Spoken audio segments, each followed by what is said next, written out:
दो गाथाएं हैं परस्पर विरुद्ध। एक में ये कहा गया है कि ये आत्मा अन्य अन्य कैसे हो सकता है। दूसरी में ये कहा गया है कि यह आत्मा अनन्य कैसे हो सकता है, और उसके हेतु भी दिए हैं। परिणमित जीव नर देव हो, ये जीव परिणमित होकर मनुष्य से देव हो जाता है, या अन्न हो पर कभी भी वो या देव हो गए, चाहे नरक में जावे, चाहे त्रेंच हो गए। अन्न हो गए माने हमका कोई देव गति से ही ये मामला नहीं है, एक पर्याय से दूसरी पर्याय में जाए, है ना।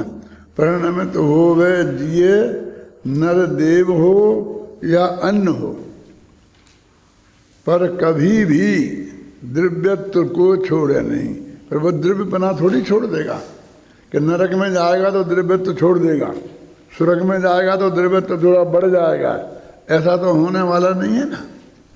जब वो द्रव्यत्व को छोड़े नहीं तो फिर अन्य हो गए किस तरह। फिर वो मनुष्य से देव हो गया तो अन्य कैसे हो गया। तो आत्मा तो रहा ही ना। इस पर अपन ने कल परसों थोड़ा बहुत विशेष ध्यान दिया था कि वो द्रव्य पे दृष्टि डालने से आत्मा की कंटिन्यूटी ख्याल में आती है, और जब आत्मा की कंटिन्यूटी ख्याल में आती है तो जैसे ये मनुष्य पर्याय में ही बचपन से जवानी, जवानी से बुढ़ापा, अथवा एक एक दिन में भी जो अंतर आता जा रहा है हमारे शरीर में, हमारे इनमें पर्याय में, तो हमको ऐसा तो नहीं लगता है कि हम अन्न हो गए। महीना भर पहले हम 1 किलो कम थे, अब आज 1 किलो ज़्यादा हो गए तो हम बदल गए, ऐसा तो होता नहीं। माने अपने में हम बोई के बोई हैं, ये प्रतीति बहुत दृढ़ता के साथ रहती है। और वो कहते रहती है तो कोई गलती होती है, ऐसा नहीं है, क्योंकि जन्मानी में एक अपेक्षा है। और वो कौन सी अपेक्षा है? वो जीवत्व की, कि जो जीव तब भी है और अभी भी है। हम तो ये कह रहे कि तुम्हें मनुष्य में जितनी इतनी परिवर्तन हुए और तुम्हारे अंदर कोई भी ऐसी आकुलता नहीं हुई कि हाय राम में ख़त्म हो जाऊंगा, ऐसा नहीं हुआ ना। तो अभी एक पर्याय बदल के दूसरी पर्याय में गया, मनुष्य देवगति में गया, तो उसमें इतना हाय तौबा क्यों?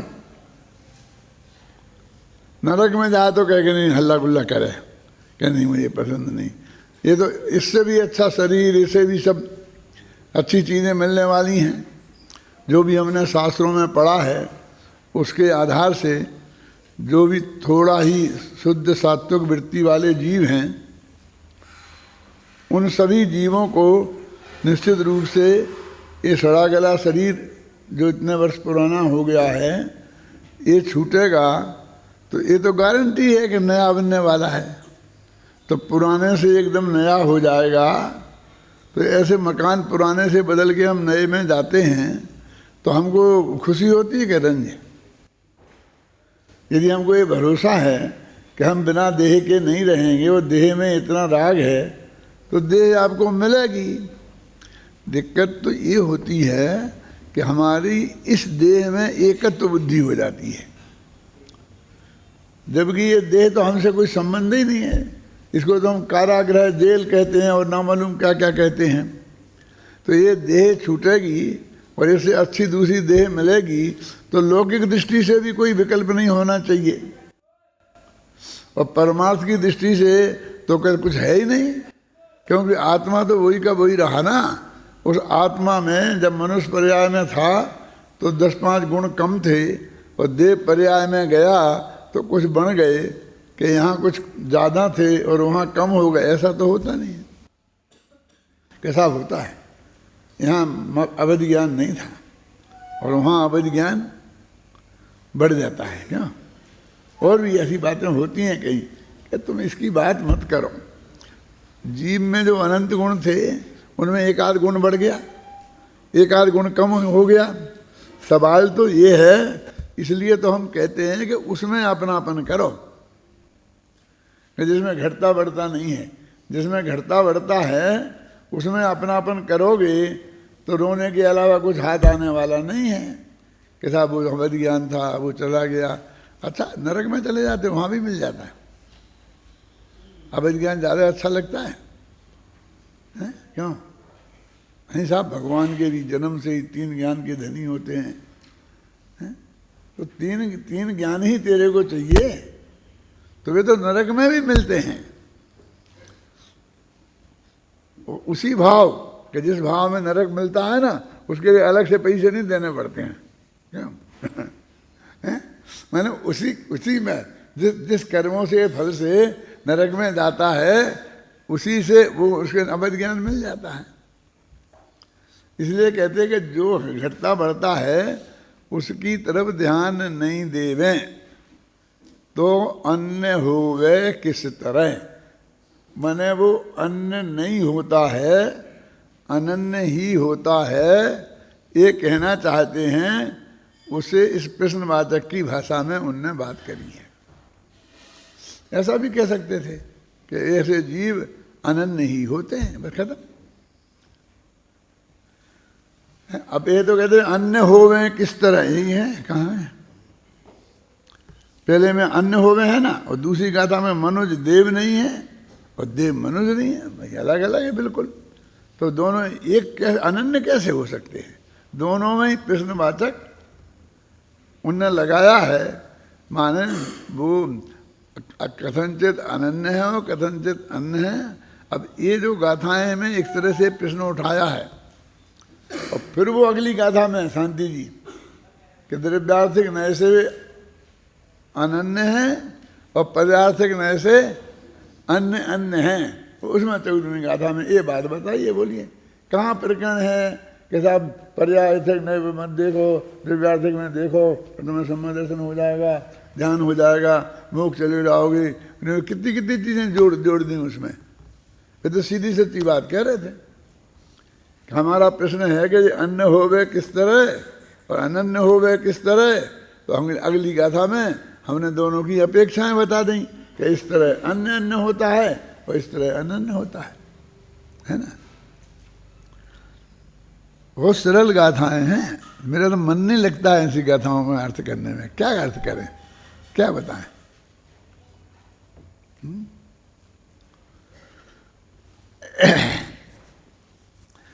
टीका पढ़ते हैं।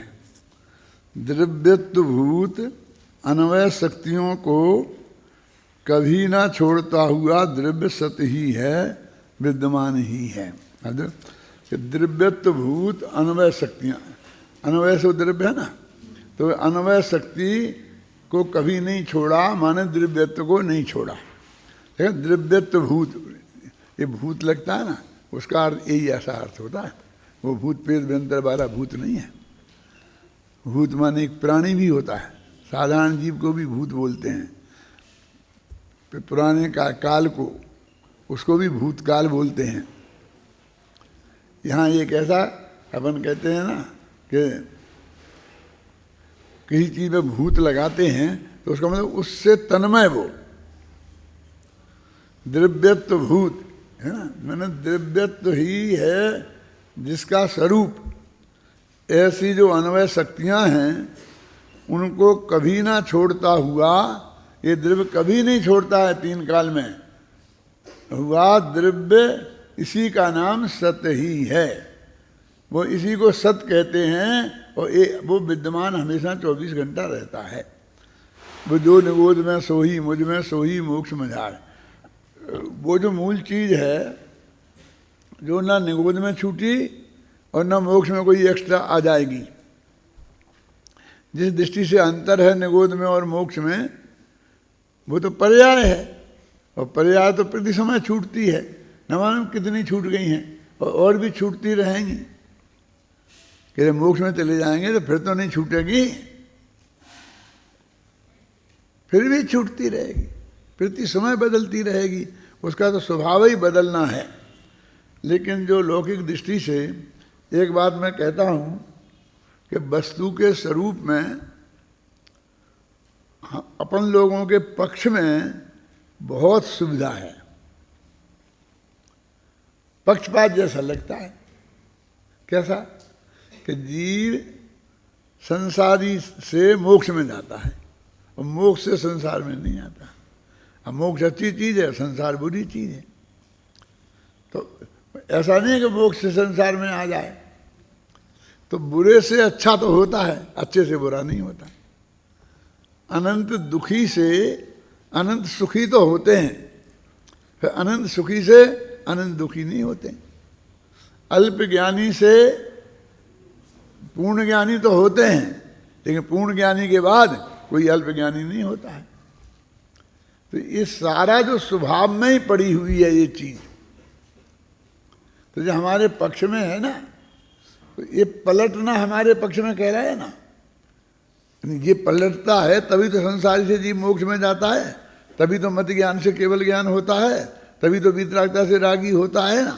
तो ये परिणमन वस्तु का ऐसा स्वभाव है जो हमें निगोद से निकाल के मोक्ष तक ले जाने की सामर्थ्य रखता है। अब कितनी बढ़िया चीज है वो, अब उसको हमने हे मान रखा है। अनित्य अनित्य अनित्य ऐसी गाली, अनित्य बोलते ही मुंह बिगड़ जाता है, जैसे कुछ हो गया वो क्या है। और फिर अपने तो गुरुदेव ने पर्याय दृष्टि पज्जय मूढ़ाही पर समझा के पर्याय पैसे अपनापन तोड़ो बिल्कुल। तो और भी ज़्यादा हमारे हृदय में उसके प्रति अरुचि पैदा कर दी। तो वो सही नहीं, सही तो है, लेकिन वो वस्तु का स्वरूप देखो कि पर्याय बुरी भी होती अच्छी भी होती। चतुर्गति का भ्रमण रुककर मोक्ष में तो जाते हैं, मोक्ष से चतुर्गति में नहीं आते हैं। एक बात में नहीं, लाखों बातों में। शुद्ध अशुद्ध से शुद्ध तो होते हैं, फिर शुद्ध से अशुद्ध नहीं होते हैं। तो वस्तु का स्वरूप ही हमारे पक्ष में है। अब वस्तु का जो स्वरूप, मेरी बात सुनना, मैं क्या कहना चाहता हूं, हमारे इतने अधिक पक्ष में है, उससे ही हम अरुचि रखते हैं। वो तो हमारी अत्यंत रुचि का विषय होना चाहिए। हमारी अत्यंत रुचि का विषय होना चाहिए ना, लेकिन वो हमारे लिए वैसे भी अच्छा नहीं लगता था, और अब और अध्यात्म का भी उसमें बल मिल गया कि वो तो बहुत चीज़ है, ये है ये है ये है ये है। तुम उसको, वो जाता है तो फिर जाते हो बैठ बैठ के रोते हो, इसके लिए आचार्य मना करते हैं कि उसका तो जाना ही स्वभाव है। अब मैं ये कह रहा हूं कि जाना स्वभाव तेरे हक में है। क्या यदि ये नहीं बदलता होता है ना, जैसे मान लिया अभी कोई बीमारी है कि साहब कैंसर से, और फिर ठीक तो होता है, फिर दोबारा कैंसर नहीं होता है, तो कितनी बढ़िया बात है। कैसा फिर भी हो जाएगा, तुम सावधान नहीं रहोगे तो। हार्ट अटैक के बारे में कहते हैं ना कि सारा हो गया, ऑपरेशन हो गया, सब कर दिया, लेकिन तुमको सावधान रहना पड़ेगा। घी तेल तो बिल्कुल बंद है, ये बंद है, वो बंद है, और तुम सावधानी से रहोगे तो 2-5 साल जी लोगे। तो हमको लगा कि क्या फ़ायदा है इलाज, ऑपरेशन कराने का क्या फ़ायदा हुआ। पहले तो वो समझता था कि जैसे मैंने एकदम एक वो हो जाऊंगा। जब हमारा ऑपरेशन हुआ था दादा का हमारा, तो ये बबलू के दिमाग में क्या जमा था, है बबलू यहाँ के नहीं अभी, कि एक घबरा रहे होंगे दादा, बड़े दादा जी। तो अरे दादा एकदम आप जाएंगे तो एकदम जवान हो के आएंगे, और ऐसा हो गए ऐसी ऐसी बातें हमको बोलता था वहाँ। क्यों? इसलिए कि हमको घबराहट नहीं छूटे। मैंने कहा ठीक है, हम सब समझते हैं, हम सब समझते हैं कि, लेकिन वो तो कुछ ऐसा तो हुआ नहीं। बीमारी निकल गई, 2-5 साल जिंदगी शायद बढ़ भी गई हो, किस्मत पर्याय के हिसाब से तो नहीं बढ़ती है, बढ़ना ही होती है। तो ऐसा संयोग मिलता है, जिसकी बढ़ना होती है उसको, जिसको नहीं बढ़ना होती है उसको नहीं मिलता है। लेकिन वो जो, क्यों मैंने इस दफे कहा कि तुझे किसने बताया है ऐसा समझाना, ऐसा किसने बताया है? नहीं दादा ऐसा है, मनोवैज्ञानिक असर होता है, ये होता है, वो होता है, घबराते नहीं हैं, ऐसे हो जाएगा, अब हमसे भी ज़्यादा जवान होके आओगे, जैसे होके आओगे वैसे हो जाओगे। मैंने कहा बेटा जवान होना किसको है?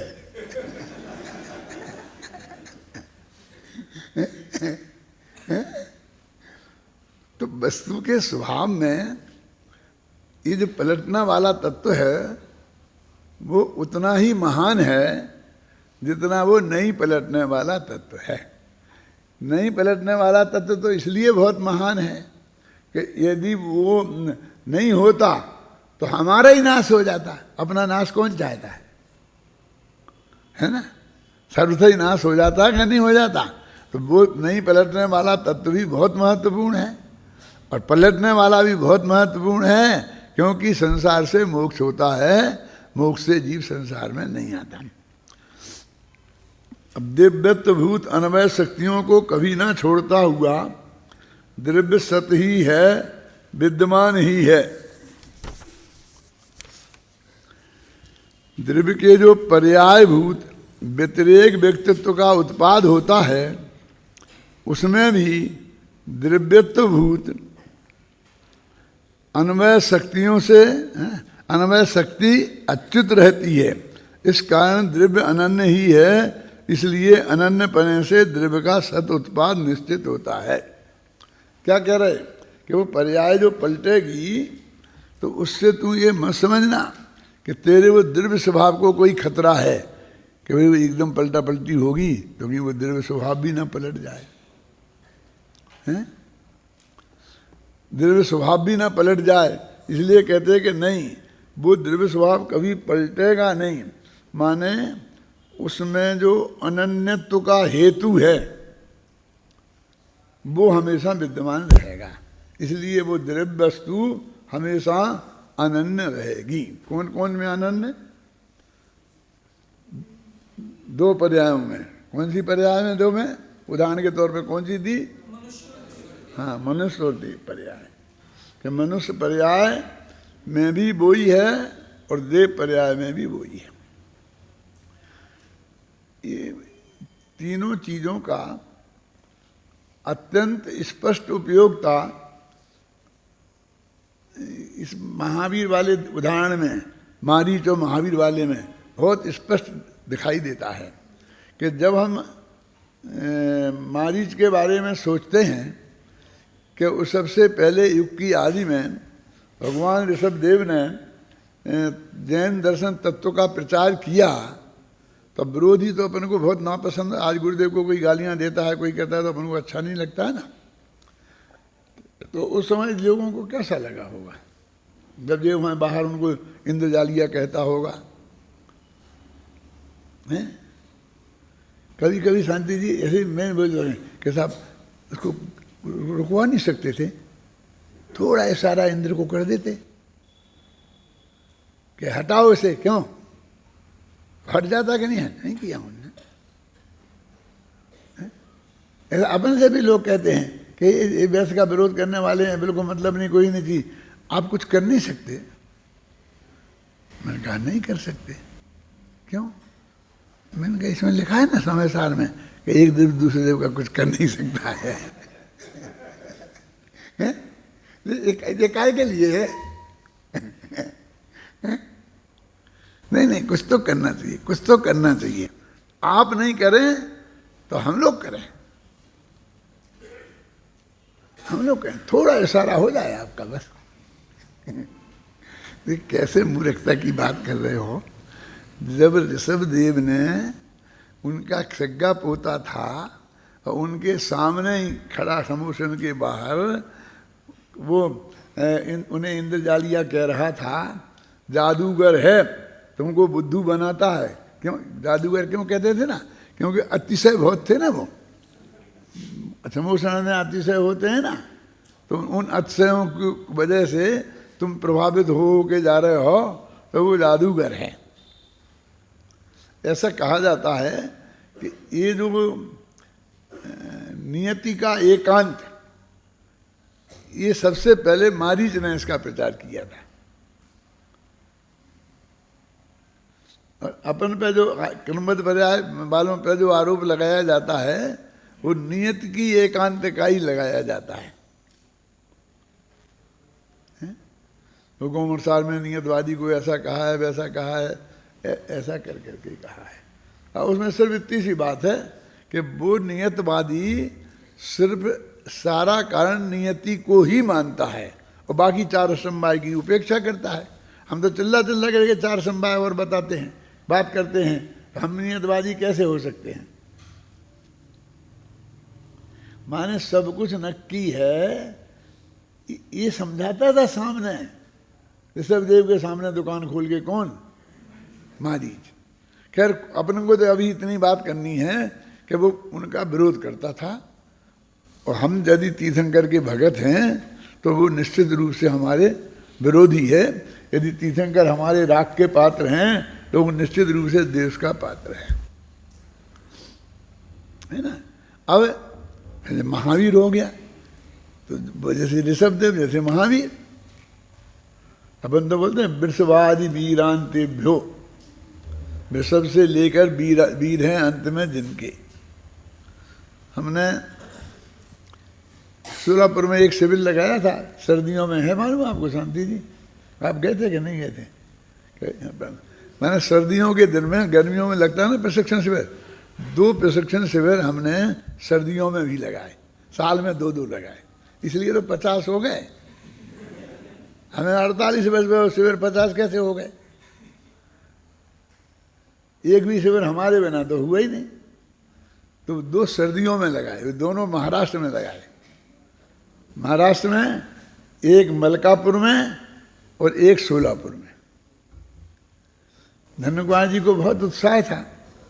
धन्य कुमार जी हमारे साथ बहुत काम किया है इसमें।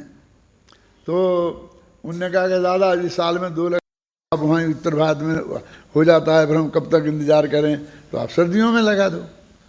तुम लोगों तो कैसे हुए, कैसे लग गया? सोलापुर में मालूम कैसे लग गया? कौन आए उस वक्त पढ़ने? टीचर्स ट्रेनिंग के लिए कोई आया ही नहीं। तो वहाँ एक भाऊ साहब थे, हीराचंद अमीचंद गांधी नाम था उनका। तो वो उनके इंजीनियर कॉलेज हैं, सब उनके हैं, सैकड़ों उसमें प्रोफेसर हैं, सैकड़ों आज भी हैं।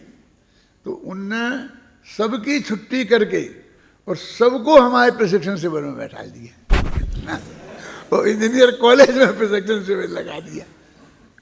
इंजीनियर कॉलेज के सब प्रोफेसर इसलिए सर्दियों में लग गया। इस मलकापुर में भी ऐसा कोई कारण होगा। तो वहाँ बस मैं सिर्फ इसलिए याद दिला रहा हूँ कि वहाँ 2 मुनिराज थे और जिस मंदिर में हम दर्शन करने वगैरह जाते थे उसी में दोनों ही मुनि महाराज ठहरे थे। एक का नाम था वृषभ सागर और दूसरे का नाम था वीर सागर। वीर सागर का नाम तो आप लोगों ने सुना होगा, जिन्होंने वो जयसेनाचार्य की टीका लिखी है, समय साल की जयसेनाचार्य की टीका की हिंदी टीका की है वो वीर सागर जी ने। अच्छे आध्यात्मिक थे, मतलब बहुत अपेक्षाकृत बहुत अच्छे थे, मेरा मतलब कहने का। तो वे वीर सागर उसी वक्त उसी साल मुनिराज हुए थे। वे डॉक्टर थे, वे डॉक्टर से उन्होंने मुनि दीक्षा ले ली थी। MBBS डॉक्टर थे, अपनी प्रैक्टिस करते थे और फिर उन्होंने दीक्षा ले ली तो उनका नाम रखा गया था वीर सागर। और एक ऋषभ सागर थे, तो वे पुराने उम्र के थे। तो मैं उस वक्त बोला करता था वृषभादि वीरांतेभ्यो कि भाई हमको तो वृषभ सागर भी है, वीर सागर भी है, दोनों ही हैं हमारे पास। तो उस वक्त ऐसे लोग नहीं थे पागल जैसे आज हैं। हम तो आराम से बैठते थे, मिलते थे, सब बात करते थे। वे भी हमारे शिविर में आते थे, सुनते थे, प्रशंसा करते थे। वो सारी व्यवस्था वही भाऊ साहब बोलते थे उन्हें, हीरालाल अमीचंद गांधी को, उनकी भी वही करते थे और हमारी भी वही करते थे। तो वो ऋषभ सागर आदिनाथ से, तो आदिनाथ का विरोधी हम उसे कैसे माफ कर दें? और आदिनाथ की ही दुकान पे बैठने वाला उनका उत्तराधिकारी बिल्कुल वैसा ही तीर्थंकर महावीर, तो उनसे कैसे राग नहीं करें। माने वो मारीच देश का पात्र और महावीर अत्यंत हमारे राग का पात्र, ये दो बातें बहुत स्पष्ट दिखती हैं ना। छोड़ो, हमें जरा मारीच महावीर को हटा दो, ऐसा कोई आदमी विरोध करता था, ऐसा समझना, और कोई आदमी ने धर्म का प्रचार किया तो भी हमारा यही परिणाम होता ना।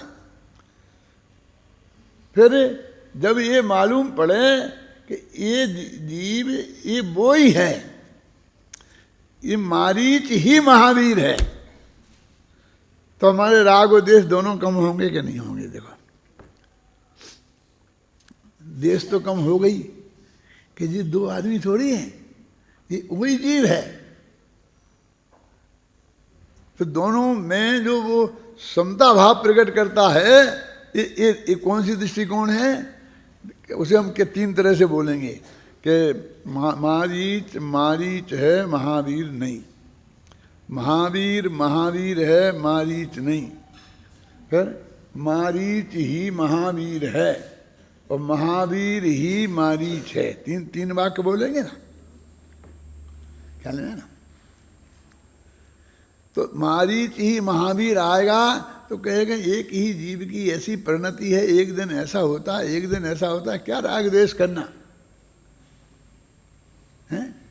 इसलिए वो द्रव्यार्थ नय का जब उदय होता है तो वो वीतरागता का पोषक होता है। जब पर्यायार्थक का नय होता हम उतने से हिस्से को पकड़ते हैं ना। वो जो मारीच का जीवन कितना लंबा चौड़ा है, बोलो बोलो, अनादि अनंत है ना। कोई भी जीव, अकेला उनकी बात थोड़ी है। अब अनादि अनंत उनका जो जीवन है उसमें से हमने इतने से को पकड़ा, वो मारीच वाले हिस्से को, उसको भी पूरा कहाँ पकड़ा। पहले तो हम उससे राग करते थे, कब, जब वो ऋषभ का पोता पैदा हुआ था, करते थे ना, जब उसने ऋषभ देव के साथ दीक्षा ली थी। ये तो अभी अभी कल की बात है जो देश करने लगे, जब उसने वहाँ उनका विरोध शुरू किया है। आप समझ गए ना, मैंने मतलब कहने का है ये कोई ज़्यादा पुरानी बात नहीं है। तो ऐसी जो हमारी परियाएं दिन रात होती हैं, ये आपस में आप इतने लोग हो तो कौन किसका शत्रु है और कौन किसका मित्र है। तो वैसे परमानेंट ना कोई किसी का शत्रु है ना कोई किसी का मित्र है। सही बात तो क्या है कि कोई किसी का कुछ है ही नहीं। क्या कोई किसी का कुछ है ही नहीं ना। ऋषभदेव को अभी आप ऐसे विचार करो, कभी कभी मैं बहुत सोचता हूँ, तुम लोग भी सोचना सीखो कि ऋषभदेव भगवान वहाँ बैठे होंगे, जब उनने कही होगी कि ये मारीच महावीर होगा, तब उन्हें ये पता नहीं था कि इस बात का इस मारीच पे इतना बुरा असर पड़ेगा। मालूम था कि नहीं था, हैं? और उसका क्या रिएक्शन आएगा, ये मेरे ही सामने दुकान खोल के खड़ा होगा। तो इतना विवेक तो अपन में भी होता है, अपन को पता हो कि ये सामने विरोध में खड़ा होगा, तो अभी चुप रहो। चुप क्यों नहीं रहे, क्यों बताया हमने? उसका अच्छा परिणाम तो निकलने वाला था नहीं, ये तो उन्हें पता ही था, है? कि वो बाद में महावीर हो गया। अरे बाद में महावीर हो गया तो उसी वजह से थोड़ी हो गया, उनकी कहने की वजह से। वो तो उसने कितने कितने पापड़ बेले और वो मुनिराजों ने जो समझाया, वो उसमें तो वो निमित्त है। ऋषभदेव का वो वाक्य थोड़ी निमित्त हुआ, उस वाक्य से तो विरोध ही पैदा हुआ। इसलिए मेरे को विचार आता है कि उनको ऐसा नहीं कहना चाहिए था। थोड़ा सोच समझ के तो बोलना चाहिए। हमें भी बहुत समझाते हैं कि थोड़ा सोच समझ के तो बोलो कि सामने वाले पे क्या असर पड़ेगा, क्या होगा, कैसा होगा, ऐसा सोच के बोलो। लेकिन नहीं सोची उनने, उनमें सोच थी ही नहीं। हम क्या करें, सोच तो मति ज्ञान को बोलते हैं और उनमें मति ज्ञान था ही नहीं, उन्हें तो केवल ज्ञान था ना। समझ में आया कि नहीं आया? तो उन्हें सहज भाव से दिव्य ध्वनि में आई, वो निकल गई बात, बस खत्म। और जो होना था वो हो गया, उन्हें सब पता था, लेकिन उनने कुछ भी उसमें बदलने की कोशिश नहीं की, ना तो कहने में बदलने की कोशिश की कि मैं नहीं कहूं, और न बाद में कुछ भी नहीं किया। ये कितना बड़ा आदर्श है कि तुम्हें भगवान बनना है तो क्या करना होगा, है? जो सहज भाव से है, और जब जिस आना है वाणी में आ गया। दिव्य ध्वनि कितनी स्वतंत्र है, और भगवान ऋषभदेव का भी उसमें कितना हस्तक्षेप नहीं है, क्या? मैं उदाहरण देता हूँ, ऋषभदेव का तो अभी आगे ही दिया है, लेकिन मैं नेमिनाथ का देता हूँ। अब मैं नेमिनाथ का दूंगा तो तुम समझोगे फिर नेमिनाथ घूम रहे इनके दिमाग में, लेकिन मैं समझाने के लिए बोलता हूँ कि वो जो बोलते हैं कि नेमिनाथ ने जब ये कहा कि द्वारका 12 वर्ष बाद जल जाएगी, पहले भी सुना होगा मेरे मुख से, तो उस वक्त उन्हें ये सोचना नहीं चाहिए था। ऐसा मैं खुद ही बोलता हूँ कि यहाँ यदि इतने लोग बैठे हैं और वे सब द्वारका के हैं, द्वारका में ही उनकी दुकानें हैं, द्वारका में ही मकान हैं, द्वारका में ही सब रिश्तेदार हैं, सब बाल बच्चे हैं, सब उनका जो कुछ भी है वो सब द्वारका के अंदर ही अंदर है, बाहर कुछ नहीं है। और द्वारका के नाश का मतलब सबका नाश होना। और वो तो कही थी कि सिर्फ श्री कृष्ण और बलदेव बचेंगे, उनके माँ बाप भी नहीं बच पाएंगे। तो हर एक का नंबर तो आ गया कि तुम्हें तो नष्ट होना ही है, समझना। तो यदि ये सुन के और किसी को हार्ट अटैक हो जाता तो क्या होता, उसका जिम्मेवार कौन होता, ये मैं कहता हूँ। पहले सुना तुमने मेरे मुख से? तुम्हारी उम्र कितनी है जो तुमने सुना होगा? मैं तो 60 साल से कहता हूँ।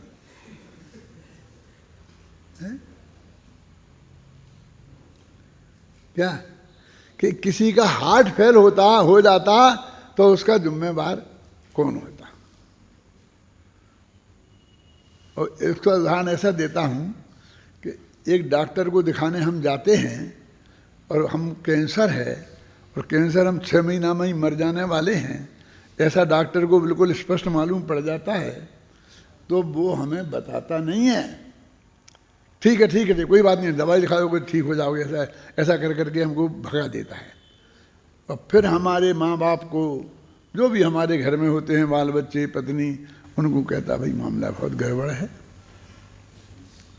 अब ऐसा करो कि इनको तुम बच तो सकते नहीं हैं, लेकिन कम से कम तकलीफ हो, इनकी सब बात मानो, काम धाम धंधा सब बंद करे और एकदम सारी अनुकूलता इनको तुम बरतो। उसको ये कह देता है। तो इतनी समझदारी तो उस डॉक्टर में है, नेमिनाथ में इतनी भी नहीं थी। ऐसा कहता था मैं कि भाई बताना नहीं है, तो भी हमें पता भी चल गया तो भी हमें बताना नहीं। अरे 12 साल बाद जो होगा सो हो जाएगा। अब 12 साल तो हमें शांति से रहने दो। तुमने तो ये 12 साल भी हमारे खराब कर दिए, अब हम शांति से रह पाएंगे क्यों? समझ में आया कि नहीं आया? ऐसा मैं प्रश्न उठाता था, आध घंटे तक प्रश्न उठाता था, फिर 2 घंटे तक उसका जवाब देता था। कई दफे किया मैंने ऐसा। सीधा सरल 1 मिनट का जवाब क्या है कि हार्ट अटैक हो जाता तो क्या होता, यही समस्या है ना। क्यों हुआ तो नहीं, आया है कहीं कि 4 आदमियों को हार्ट अटैक हो गया, 5 को कैंसर हो गया, 6 के जुकाम हो गया, 5 बेहोश हो गए, ऐसा तो नहीं आया। आया तो ये है कि इतने लोगों ने मुनि दीक्षा ले ली, इतने लोगों ने अनुभूत ले लिए, इतने लोगों को सम्मान की प्राप्ति हो गई, ये आया ना। उस पुराण में पढ़ के देखो, तो हो जाता तो ये कल्पना में क्यों जाती हो? उन्हें पता था कि इसका कोई खराब असर पड़ने वाला नहीं है। क्या इसके लोगों को ये वैराग्य में ही निमित्त बनेगा, ख्याल में है ना। और फिर मैं कहता हूँ वो आदिनाथ को फिर लेता हूँ कि सोच सोच के कहाँ बोलते हैं कि ये नहीं सोचा, ये नहीं सोचा। तुम तो जरा ये सोचो कि उनका सोच है क्या। वे तो केवल ज्ञानी है और दिव्य ध्वनि के भी कर्ता वो नहीं है, समझे ना। दिव्य ध्वनि तो अपने आप खिरती है, उसमें भगवान उस वाणी के कर्ता नहीं है, क्योंकि वाणी तो पुद्गल द्रव्य की पर्याय है, भाषा वर्णन का कार्य है, और वो तो आत्मद्रव्य हैं, उनके कर्ता नहीं है। बस इसमें एक ही तकलीफ है, इसलिए हम कर्ता कहते हैं किसी भी नए से, कि फिर वाणी की अप्रमाणिकता हो जाती है। वाणी की प्रमाणिकता कैसे खड़ी रहेगी, समझ में है ना। तो वाणी की प्रमाणिकता है, क्योंकि वो सहज निमित्त नैमित्तिक संबंध ऐसा है, वो सर्वज्ञ की वाणी है, तो उसमें कोई ऐसी झूठ बात नहीं आती, समझ में है ना। इसलिए ये बात है। तो मेरे कहने का मतलब ये है कि ऋषभदेव, अरे तुम कहते उन्हें सोचना था कि ये खराब हो जाएगा, तो वे नहीं कहते ऋषभदेव, तो फिर वो तो अंत तक रहता ना, वो शायद उसी भव से मुख चला जाता, थोड़ा अच्छी तपश्चर्या करता तो। कि अरे भाई उसका एक एक समय का भविष्य उनके ज्ञान में झलक रहा था, नया थोड़ी कुछ होना था। उन्हें ऐसा डर लगता कि कहीं ऐसा हो गया तो मैं नहीं कहूँगा तो ये मेरे पक्ष में ही बना रहेगा, ये विरोध में नहीं जाएगा। ये हम जो विकल्प वाले ज्ञान राग वाले जीव हैं, ये उनकी ऐसा विकल्प जाल उनके खड़ा होता है। क्या वो उस विकल्प जाल से पार नहीं हो पाते हैं। वो तो निर्विकल्प का मार्ग है, वो जो मुक्ति का मार्ग है वो तो निर्विकल्प का मार्ग है। वे तो निर्विकल्प थे, पूरे सहज वस्तु का स्वरूप था, और वो सहज आया, वस्तु वाणी में आया। इतने जीवों को एक साथ दीक्षा लेने का काल पका होगा, एक साथ, तो इसके लिए एक साथ निमित्त भी तो एक साथ ही होगा ना। उसके पांचों समवाय एक साथ ही तो होंगे ना।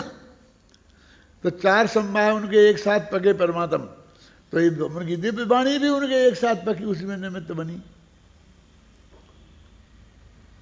मैं तो जैसे वो नमक मिर्च लगा के बोलता हूँ उसमें कि वहाँ कुछ लोग बैठे थे जिनने ये बात सुनी, तो उन्हें बहुत गुस्सा आया।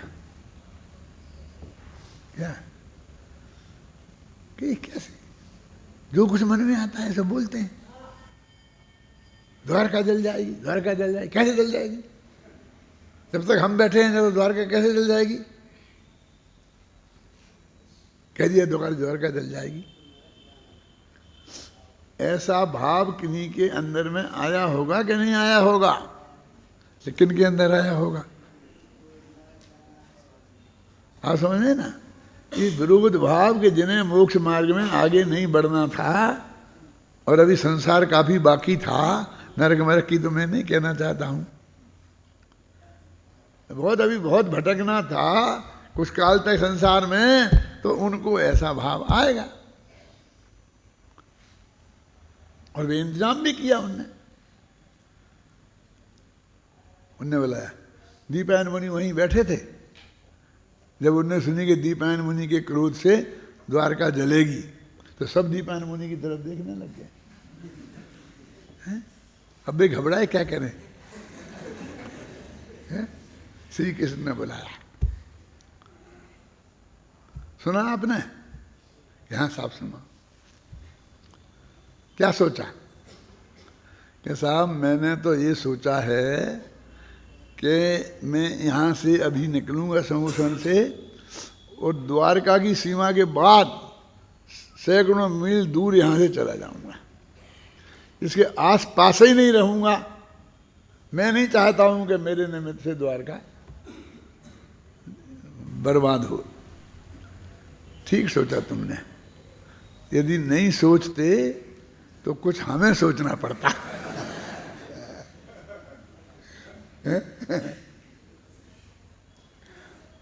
समझ आया ना? तो वो इस बात में व्यवस्था में लग गए, बराबर 12 वर्ष तक पक्की व्यवस्था करी। दीपायन तो बेचारा अपने आप ही चला गया था, लेकिन शराब तो घर घर में घुसी थी ना, तो उसे निकलवाई, सब जंगल में फेंकवाई। मैं ऐसा कहता हूँ कि गुजरात में 2 बार शराबबंदी हुई थी। है ना? कौन सी 2 बार? एक बार तो जब श्री कृष्ण ने करवाई थी, वही द्वारका उसकी वजह मिल जाएगी। और एक बार जब मोरारजी देसाई ने प्रधानमंत्री थे तो उन्होंने गुजरात में शराबबंदी करवा दी थी। वहाँ गवर्नमेंट बनी थी ना सर्वोदय वालों की, तो उस वक्त शराबबंदी वहाँ हो गई थी। लेकिन भाग्य से दोनों दफे बस अपनी जान बचाने के लिए है। शराब के अंदर जो अनंत जीव हैं उनकी जान बचाने के लिए किसी ने नहीं सोची क्या कि उनकी जान बचे, इसके लिए नहीं हुई। तब भी कि हमारे द्वारका नष्ट नहीं हो। अब देखें कैसे होती है। ये बात नेमिनाथ की ज्ञान में आई होगी कि नहीं आई होगी कि ऐसा ऐसा इंतजाम होगा, ये दीपैन में यहीं बैठा रहेगा आग जलाने के लिए, कि दूर भाग जाऊंगा तो फिर कैसे जलाऊंगा, ऐसा सोचा होगा। क्यों? अरे उन्हें फिर सोचने की बात करते हो तुम। उनके तो इस ज्ञान में जो कुछ हुआ वो सब झलका था, और उन्हें उनमें कुछ करने का विकल्प ही नहीं था, क्योंकि वे तो विकल्पातीत थे। उनके तो वे तो विकल्पातीत थे, वो विकल्प से पार हो गए थे, और हम विकल्पों में उलझे रहते हैं।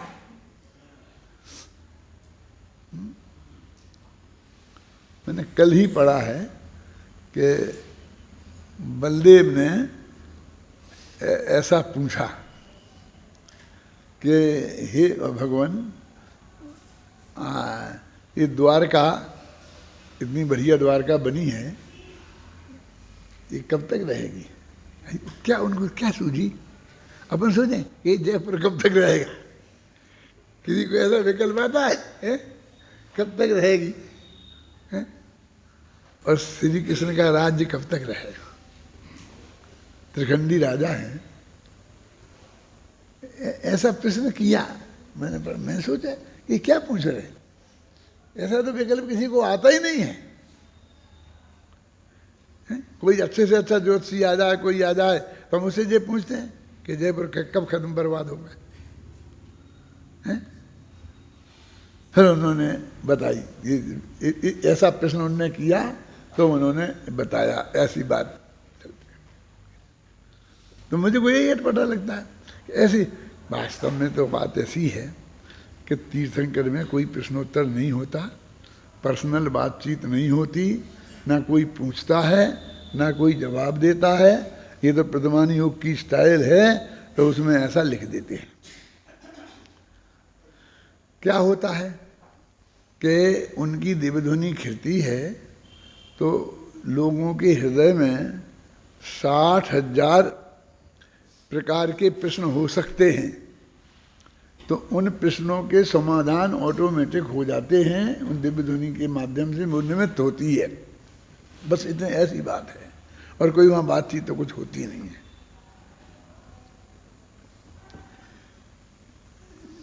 ऐसे है ना, जैसे कि तुम जैसे मैंने 363 देखे, सुना होगा जी। 363 क्यों, 365 क्यों नहीं देखे? 2 और देख लेता। क्यों कि साल में दिन 365 होते हैं ना, तुमने 363 देखे का क्या मतलब? कि भाई जैन दर्शन में 363 मिथ्या मत होते हैं। तो कौन से हैं? तो गोमठ साल में देखो फिर वो तो इतने फलाने के इतने फलाने के लिखे ना, इसमें इसका गुणन फलन कर दो, इसमें गुणन फल के हिसाब से होते होंगे मिथ्या मत। इतने नियतवादी, इतने पुरुषार्थवादी, इतने ऐसे सब उसमें बताए हुए हैं। माने वो काल्पनिक है, माने एक्चुअल नहीं है। तो मुझे ये बात समझ में नहीं आ रही होगी मैं क्या कह रहा हूँ। जब मैं पीएचडी कर रहा था तो मेरे प्रोफेसर थे, भाग्य की बात है कि जितना तर्क मैं करता हूँ उसे चौगने वे करते थे। वो भी इसी टाइप के आदमी थे और उन्हें कोई मेरा जैसा विद्यार्थी नहीं मिला था, मुझे उन जैसे कोई गुरु नहीं मिले थे, तो खूब होती थी हमारी। तो वे बोले कि महाराज तुम कह रहे हो कि 4 प्रकार के मिथ्या दृष्टि होते हैं, व्यवहाराभासी, निश्चयाभासी, उभयाभासी और सम्यक्त के सन्मुख, 4 प्रकार के। मैंने टोडरमल जी ने कहे। तो इनके कोई गांव बसे हैं, ये व्यवहाराभासी कहाँ रहते हैं? दिल्ली तरफ होते हैं। कहाँ होते हैं? निश्चयाभासी गुजरात में होते हैं। मैंने कहा नहीं, ऐसे गांव तो नहीं बसे हैं। तो वो बोले कि इसका मतलब ये 4 प्रकार के मिथ्या दृष्टि एक काल्पनिक है। समझ में आएगा? माने ये एक्चुअल जमीन पर नहीं।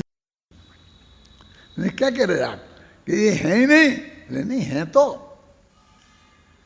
कि वो ऐसे ही भेद हैं जैसे भी गोमर साहब ने बताया कि इसका गुणा उसमें कर दो, इसका गुणा। माने इतने नए होते हैं, किसी व्यक्ति का इस नए का एकांत हो सकता है, किसी में इस नए का एकांत हो सकता है, कोई क्रियाकांड को ही मुक्ति का मार्ग मान सकता है, वो व्यवहाराभासी है। कोई आत्मा की बात करते रहो, कोई जीवन में कुछ भी नहीं हो, वो निश्चयाभासी है। ऐसे लोग इन जैनियों में ही हैं और उनके अलग गांव नहीं बसी। और कोई ये नहीं कहता कि मैं निश्चयाभासी, ऐसा नहीं लिखता। जैसे मतलब हुकुमचंद जैन ऐसा लिखते कि नहीं लिखते हैं? ऐसा बोले मैं हुकुमचंद निश्चयाभासी मतलब ऐसे नहीं है, समझ गए ना। भगवान महावीर के समय में 4-5 लोग ऐसे थे जो अपने को सर्वज्ञ कहते थे। उनमें एक गोसालक था, और मक्खली गोसाल उसका पूरा नाम था। क्या नाम? मक्खली गोसाल। तो ऐसे लोग हैं आज भी गुजरात में जो अपने को गोसलिया कहते हैं। वे कहते कि हमारा गोत्र वोत्र कुछ नहीं है, ये गोसालक के शिष्य हैं वे लोग, वे जैनी नहीं हैं। आज तो ज़्यादा जैनी बन गए, लेकिन वो जो महावीर के समय गोसालक था वे उसके शिष्य थे, तो वे अपने को गोसलिया कहते थे। जैसे अपन जैन कहते हैं ना, जिन्हें भगवान के भगत सो जैन, ऐसे वे गोसलिया थे। तो ऐसे अलग अलग थे।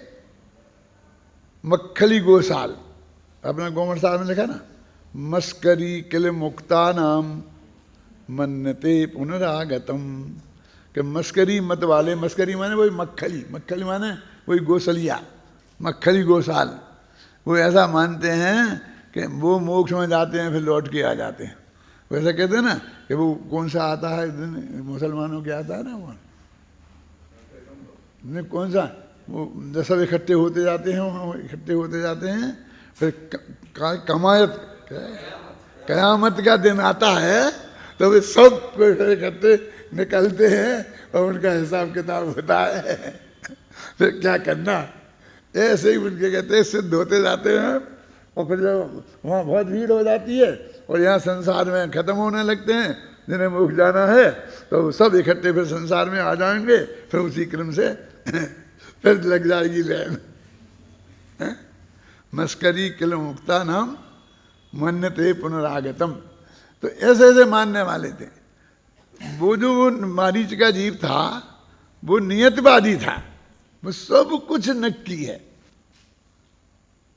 अपन जिस तरह विश्वास वाले हैं और जिस तरह प्रतिपादन करते हैं, तो ये सारा जगत अपन को बिल्कुल मारीच का ही शिष्य मानेगा।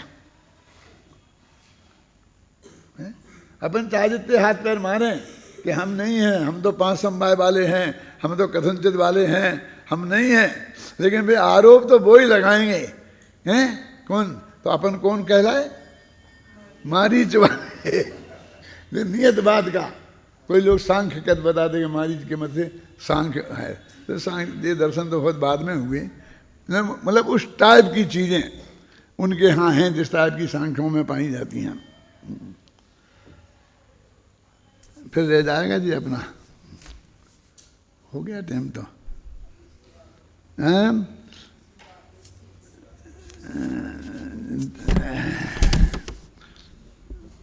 अभी तो एक ही लाइन हुई है। द्रव्य के पर्यायभूत व्यतिरेक व्यक्तित्व का उत्पाद होता है, उसमें भी द्रव्यत्वभूत अन्वय शक्तियों अच्युत रहती हैं। ये बात हो गई थी ना। इस कारण द्रव्य अनन्य ही है, इसलिए अनन्य पने से द्रव्य का सत उत्पाद निश्चित होता है। अब इसी बात को विशेष स्पष्ट करते हैं। तथाई, तथाई है ना ऊपर। जीव द्रव्य होने से और द्रव्य पर्यायों में बरतने से जीव नारकत्व, त्रियंचत्व, मनुष्यत्व, देवत्व और सिद्धत्व में से किसी एक पर्याय में अवश्य में परिणमित होगा, परंतु वह जीव उस पर्याय रूप होकर के भी द्रव्यत्वभूत अन्वय शक्ति को छोड़ता है क्या? यदि नहीं छोड़ता है तो वह अन्य कैसे हो सकता है, जिससे त्रिकोटि सत्ता जिसके प्रकट है, ऐसा वह जीव वही जीव ना हो। सीधी सच्ची बात है कि वो कितना ही बदला है, लेकिन वो जीव जो जितना बदला है, ये वही जीव है कि नहीं है? मारीच से महावीर के में कितने भव हो गए? कितने भव हो गए? असंख्यात भव हो गए। देखो अब इतना बदल गया, लेकिन अपन को किसी को भी ये शक है कि ये वही का वही रहा होगा, कि थोड़ा बहुत फर्क पड़ गया होगा, 2-4 गुण कम हो गए होंगे, कि 2-4 और बढ़ गए होंगे। इतने भव अपन को तो ऐसा लग, बीच के भव जो हैं वो कितनी आसानी से अपन गौण कर देते हैं। यदि वो हैं, एक भी कम नहीं होता है। इतिहास भूगोल में बराबर लिखे रहेंगे वे। जब भी पुराण आएगा, लिखे होंगे कि उनका लिखा जाएगा, तो सब एक एक भव का हिसाब किताब रहेगा। ऐसा नहीं गिनती में 2-4 भूल जाएं, केवली के ज्ञान में आएंगे सब। ऐसा नहीं कि एक ही आदमी जानने वाला हो, ऐसे अनंत केवली हैं जानने वाले हैं। लेकिन अपन कितना होशियार हैं, 1 मिनट में गौण कर देते हैं। महावीर, बस 2 खड़े कर लिए पास में, बीमारी जो महावीर। राग देश करना हो तो बस महावीर महावीर है और मारीच मारीच है, ऐसा बोलो। और बीत राग रखनी हो तो भैया मारीच ही महावीर है, महावीर ही मारीच है।